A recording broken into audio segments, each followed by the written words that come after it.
Hello and welcome back to my channel. I am Caroline, the original Dragon Lady. And today is going to be something slightly different, as I do. And I'm thinking about spiritual practice, spirituality, psychic abilities. It is a vast topic and I could probably do a million videos and still not cover it all. And that's just from my experience. So I'm going to ramble as I do.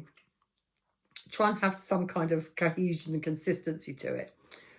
And I'm going to start with what is spirituality and spiritual practice.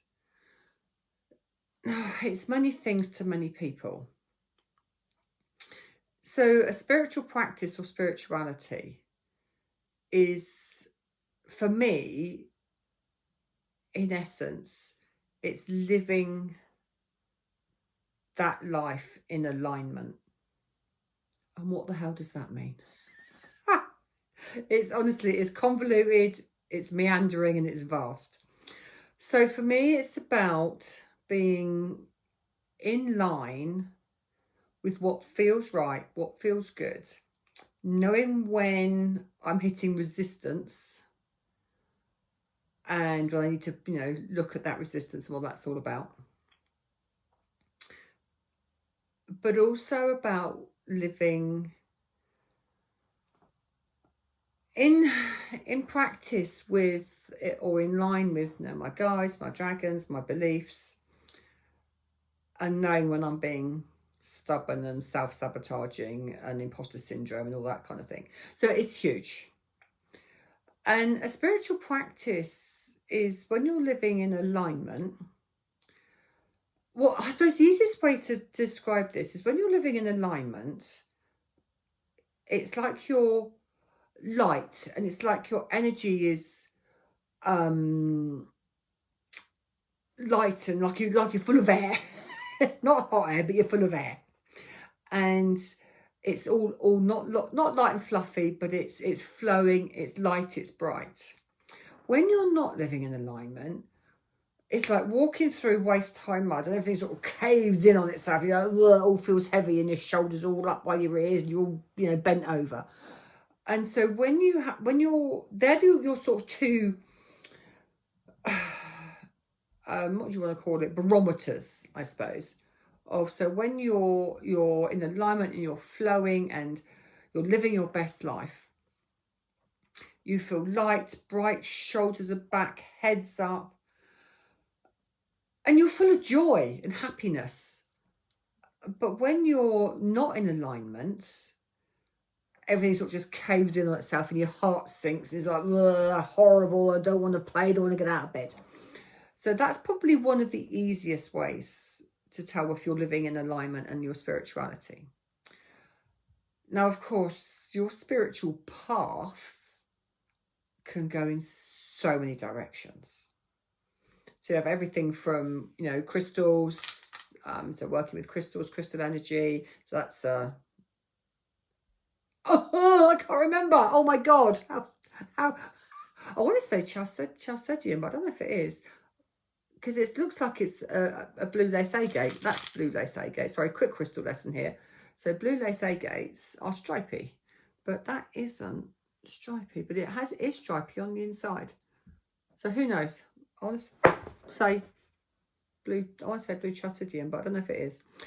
So you've got working with crystals. So these work with the throat chakra, by the way. You've got Mangano calcite, works for the heart. So you've got things like chakra balancing. You can use the crystals for chakra balancing. You can use them for a myriad of things. My God, again, it's a vast, vast topic. And once upon a time, I knew an awful lot about crystals, but I've not used it for probably about 15 years. So like everything, if you don't use it regularly, you lose it. So obviously, there's all kinds of shapes of crystals. That's I think of them as flames, rose quartz flame. But of course, your spiritual practice isn't just down to crystals. It can involve things like pendulum dowsing. Now, I'm actually going to cover some of this on my my spiritual and psychic development course for beginners and novices. So things like pendulum dowsing. There's again a myriad of pendulums. I've got about 8 of them. I'm sure there's many more. So, but these are tools for your spiritual practice. They aren't your spiritual practice. So spiritual practice is about an embodiment, about a living in a particular way. So think of Buddha and how Buddha lived. If you want to go down the religious route, you've got Mother Teresa, you've got Jesus. Certainly within our Christian society. So that is spiritual practice. And just to clarify, Buddhism isn't a religion, it's a philosophy. But they're all based, the basis of a spiritual practice. Christianity is a basis of spiritual practice. I'm not going to get into that, but no, that's the basis of it, is a spiritual practice. Praying is a spiritual practice, as is meditation. And that's where the basis and the foundations of our spiritual practice sits. Because with spiritual practice, or the spiritual practice of meditation, for example, is we actually open ourselves up and open our world up to different energies, to different frequencies, to different vibrations, to a completely different set of knowledge and knowings. It enhances our intuition. Of course, and that then helps strengthen all our clairs. So if you know what the clairs are, it's clairvoyance, claircognizance, clairsentience. I call it clear smelling because I can't remember the proper word for it, and it's about 5 miles long. So clear smelling. And did I say clairaudience? So clear hearing, clear seeing, which is clairsentience. God, start again. Clear hearing is clairaudience. Clairsentience is clear sensing. Now that sensing is the sensing I'm talking about here is when you're doing a platform mediumship or any kind of mediumship and you feel some kind of energy or like an overlaying of a pain from the person that's passed over. So that's how I see clairsentience. Clairvoyance is clear seeing. Clear smelling is literally as it says, clear smelling. And there's another one, and I can't think what it is. There are actually lots of them. Okay. But they're the sort of the common ones. I think there's about 7 or 8 of them, but they're the common ones that we work with. So when we begin a meditation journey, what we're doing is we're beginning to use the brain in a way that we don't with our normal everyday 5 senses, our everyday life, through sight, hearing, taste, touch and smell. So we actually open our minds and our abilities, which are innate in all of us. Some are just have a more natural ability than others, to the other worlds. So, being able to step through the veil. And it opens up so much for us, because it opens up our clairs. And we have this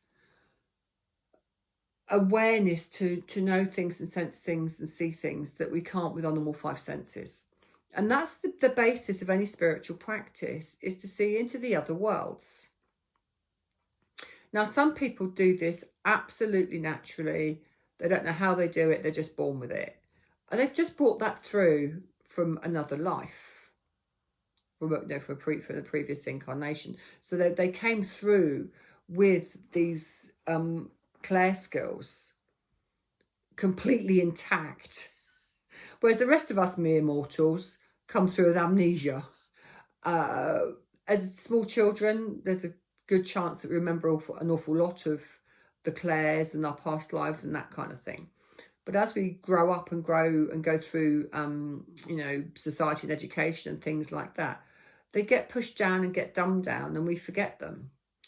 And so then if you have that inclination, you're then seeking, you become a seeker, a spiritual seeker, and you're looking for a teacher, looking to understand why you sense things, know things, or you have prophetic dreams or something like that.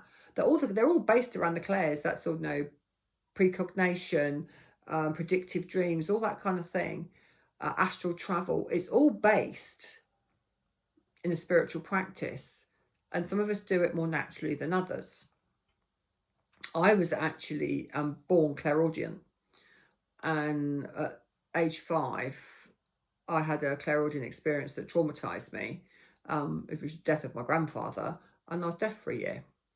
And it's funny that my clairaudience has never really come back. So now he comes back in on the clear smelling. He comes in on the clear olfactory, I think it's called, actually, vibration. So that clear smelling. So that's how our clairs are used, and it's through regular practice. And people say, oh, I can't meditate. Well, it's like anything else. It is simply practice. You don't practice for London Marathon. You don't decide on Monday you're going to run a London Marathon the following Sunday. God, you'll end up in hospital and crippled. And actually, meditation is absolutely no different.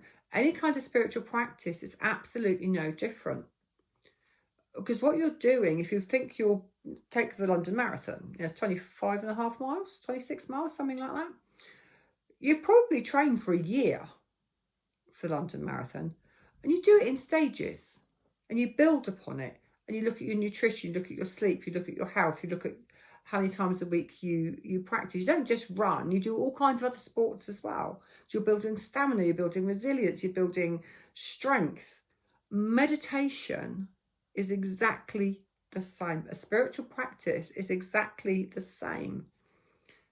You start slowly by doing a weekly meditation practice. And yes, of course, you'll fall asleep. Close your eyes, what happens? I'm gone, you fall asleep.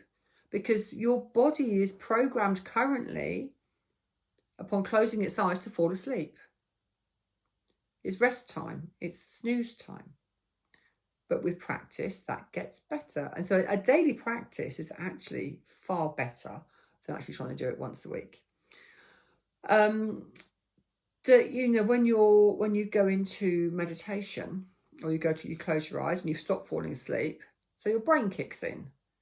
And all these thoughts, these jobs, these things the shoulda, woulda, couldas of life, the shopping list, as one of my teachers once called it, of life. Everything you haven't done, should do, could do. Oh, then we go into the whole self-flagellation. Oh God, why is my brain going everywhere? Why can't I be quiet? Why can't I see anything, hear anything? All that kicks off. And it's simply practice. And there are many, many forms of meditation. I've been meditating for probably over 30 years.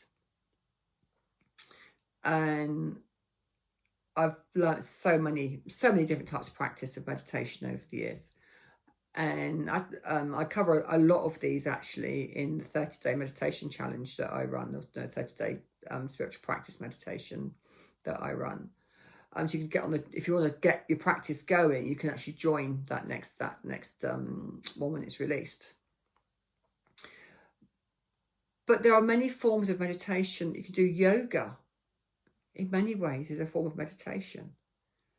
Any of the sort of martial arts, Tai Chi and all of that is all a form of meditation, because it's about controlling the body, the breath, the mind, and your inner chi or prana ki, whatever you want to call it. It is simply practice.